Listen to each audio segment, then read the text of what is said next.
ইসরায়েলের যুদ্ধ অপরাধের প্রমাণ আন্তর্জাতিক অপরাধ আদালতকে দেওয়ায় যুক্তরাষ্ট্র ৩টি ফিলিস্তিনি মানবাধিকার সংস্থার উপর নিষেধাজ্ঞা দিয়েছে। আল জাজিরা তথ্য মতে গাজা যুদ্ধ ও ইসরায়েলি দখলদারির বিরুদ্ধে আন্তর্জাতিক অপরাধ আদালতের তদন্তে সহযোগিতা করার অভিযোগে ৩টি শীর্ষস্থানীয় ফিলিস্তিনি মানবাধিকার সংস্থার বিরুদ্ধে নিষেধাজ্ঞা দিয়েছে যুক্তরাষ্ট্র। সংস্থাগুলো হল রামাল্লা ভিত্তিক আল হক, গাজার Palestinian Centre for Human Rights ও Al Mizan Centre for Human rights.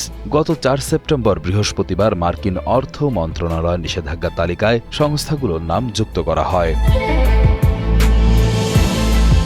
এ বিষয়ে মার্কিন পররাষ্ট্রমন্ত্রী মার্কো রুবিও এক বিবৃতিতে বলেন, এসব সংস্থা ইসরায়েলের সম্মতি ছাড়াই দেশটির নাগরিকদের বিরুদ্ধে আইসিসির তদন্ত, গ্রেফতার ও বিচার প্রক্রিয়ায় সরাসরি যুক্ত ছিল।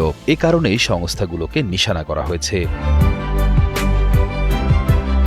এর আগে ইসরায়েলের প্রধানমন্ত্রী বেনিয়ামিন নেতানিয়াহু ও সাবেক প্রতিরক্ষা মন্ত্রী ইয়োভ গ্যালান্টের বিরুদ্ধে গাজায় যুদ্ধাপরাধের অভিযোগে গ্রেফতারি পরোয়ানা জারি করায় আইসিসির উপর নিষেধাজ্ঞা দিয়েছে মার্কিন প্রশাসন। ওই অভিযোগে দায়ের হওয়া মামলায় প্রমাণ সরবরাহ করেছিল এই ৩ ফিলিস্তিনি সংস্থা।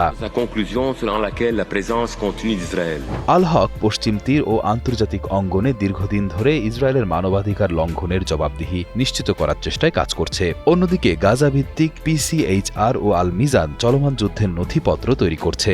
এক যৌথ বিবৃতিতে সংস্থাগুলো যুক্তরাষ্ট্রের এই পদক্ষেপকে চরম অন্যায়, অমানবিক, বেআইনি ও গণতন্ত্র বিরোধী বলে নিন্দা জানিয়েছে। বিবৃতিতে সংস্থাগুলো বলছে, যখন আমাদের জনগণের ওপর গণহত্যা চলছে তখন মানবাধিকার সংস্থাগুলোর ওপর এমন নিষেধাজ্ঞা শুধু সেই দেশই দিতে পারে যে আন্তর্জাতিক আইন ও মানবতার প্রতি কোনো শ্রদ্ধা রাখে না।